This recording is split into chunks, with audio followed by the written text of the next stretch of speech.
E aí, meu nome é Rico Custódia, esse é o canal da CodeDimension. Hoje eu quero mostrar como a gente consegue gerenciar estado dentro do Angular sem usar nenhum tipo de biblioteca externa, beleza? Bora lá ver então. Aqui eu tenho uma aplicação Angular 18 que eu criei, onde basicamente eu tenho um estado, né, que é compartilhado. No caso, cada container aqui com a linha vermelha, como dá pra ver, ele é um componente, tá? Então, um componente muda o estado, os outros dois escutam. Então, esses dois de baixo aqui, ó, escutam, no caso. O estado em si, ele é compartilhado através de uma service do Angular, tá bom? Então a gente dentro do Angular tem uma singleton instance, né? No caso é criada, né, geralmente por padrão, uma instância única para o serviço. Então a gente consegue compartilhar essa instância e dessa forma compartilhar um estado, beleza? Então, ó, vamos supor, eu tenho o primeiro estado aqui, ele é setado como null, né? Que essa representação significa que não tem nada no estado, que ele está vazio, né? E a mudança que ele teve, a primeira foi esse set para null, tá? Então, ó, vou mudar aqui, ó. Mudou. Ó, o estado agora mudou e pelas mudanças que teve, foi mudou. Agora eu vou botar aqui. Mudou para outra coisa. Opa. Ó, mudou para outra coisa. Então dá para ver que claramente o estado, né, é uma string, né? É um texto. Olhando aqui o código, então tem esses três componentes que eu falei, renderiza dentro dessa classe container normal. Tem nenhum segredo. O primeiro componente ali do primeiro box, tá? Esse box aqui, ó. É esse daqui, então ele tem um campinho. Eu uso o ngModel aqui para fazer o bind da input. Sempre que daí clica no botão, né, set state, ele tem uma call aqui para onChange.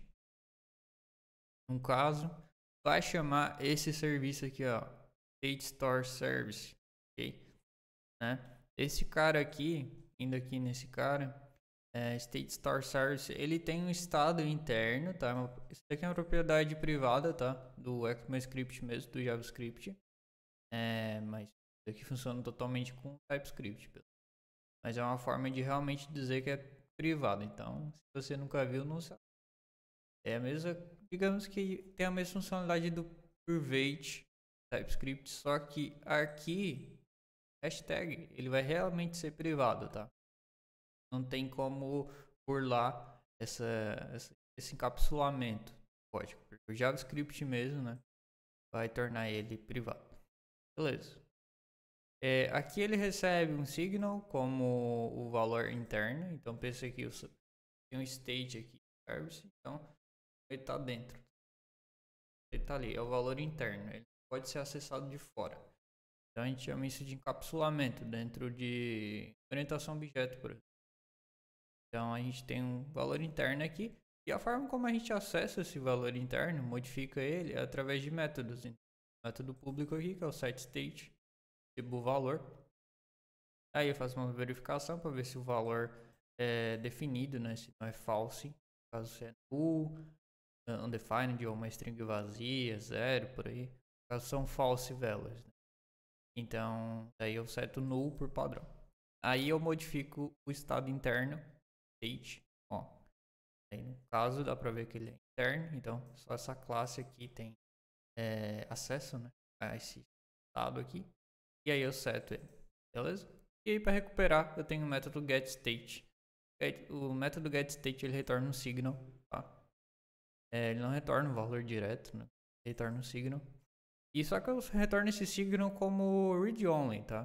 Isso aqui é um método, né? E ele basicamente retorna signal. Tem um método aqui, como dá pra ver, ó, sem o set, sem o update, como da descrição. É basicamente só para ler mesmo, tá? Esse é um método bem legal para usar quando a gente precisa fazer encapsulamento, tá? E expor esse signal para outro lugar sem que a gente tenha o receio de modificar esse valor, tá? Esse encapsulamento seja quebrado. Então a gente consegue usar o read only aqui para isso. Beleza. Então vindo aqui, ó, a gente tem aqui, basicamente está chamando set state, como eu estava falando antes, tá? Basicamente vai mudar aqui. E no componente, o segundo componente, que é o box, segundo box aqui, ó, a gente escuta, né? Basicamente diretamente o estado atual, né? Vai ter aqui na injeção e aqui eu recupero o state, ó. Note que aqui o get state ele está retornando signal, ó. Legal. Dá pra ver aí por causa da webcam, mas basicamente é um signal aqui. Então, ó. Então eu uso o signal aqui de fato, né? Aqui é um operador verificando se o valor é null ou undefined, né? Porque a gente tenta botar null, se eu não me engano, o próprio Angular aqui na linguagem de template dele do Eevee ali, ele não deixa passar o null, daí no caso aparece nada. Se eu não me engano, posso estar errado.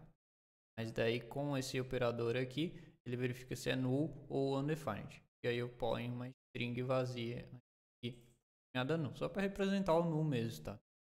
State aqui, só para ficar mais claro. O state value, ele é um type que eu padronizei aqui para deixar mais bonitinho. Então eu ia usar ele em 3 lugares diferentes. Aí eu botei um type aqui customizado. E no final é uma junção de ou é string ou é null, tá? Então basicamente o signal começa com o valor inicial de null type aqui, só para ter um reuso legal. Então aqui pode ser, esse cara pode retornar null, tá? Ou uma string que eu defini. Show, ó. Então o terceiro component, que é o box aqui, ele faz algo bem legal também. Eu gosto muito dessa abordagem. E ele escuta as mudanças, né? Botar de certa forma um observador ali, né? Para escutar tudo que acontece, né, na Store. Esse padrão aí eu acho bem legal. Na verdade, ele é bem legal usar com RxJS, tá?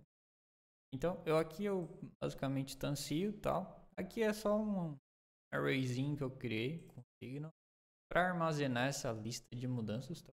Nada complexo. Só que aqui, ó, no constructor, basicamente, o componente já inicia na instância mesmo, não no lifecycle. Eu geralmente prefiro fazer assim, mas principalmente nessas últimas versões do Angular, tá? Então, o ng-unit ele é muito bom para quando a gente precisa de algo que seja renderizado na tela, daí a gente faz o processo. É isso. Então, nessas últimas versões aí, com injection context e outras coisas, eu acho bem interessante usar no constructor, por ter o contexto de injeção, né? Então, vamos lá. Eu tenho aqui uma propriedade chamada changes, tá? Changes é um observable, tá? Então, eu escuto o observable com subscribe e aqui ele vai receber um state. Então, o state vai vir. Sempre que o state mudar, né? Sempre que a gente ser chamado aqui, ele vai mudar essa signal aqui de array. No caso, vai fazer basicamente um push de forma imutável, né? Pega aqui os valores do array antigo que está aqui dentro do change e cria um novo array, né? Fazendo esse spread aqui, né?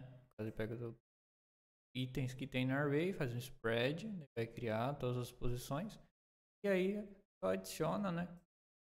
Push, adiciona o state ou palavra null, como eu padronizei ali.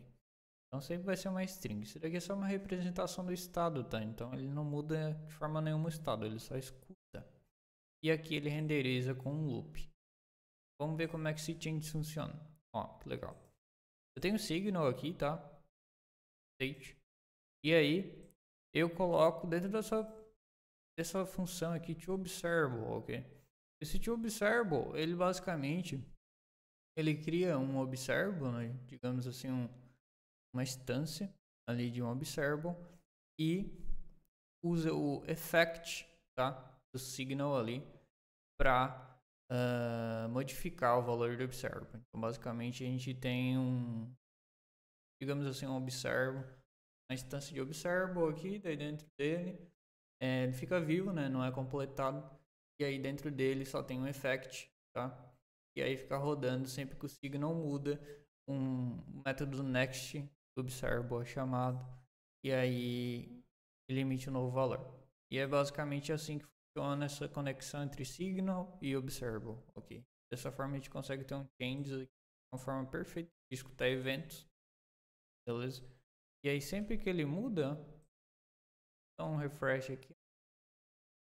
Vamos botar aqui estado 1,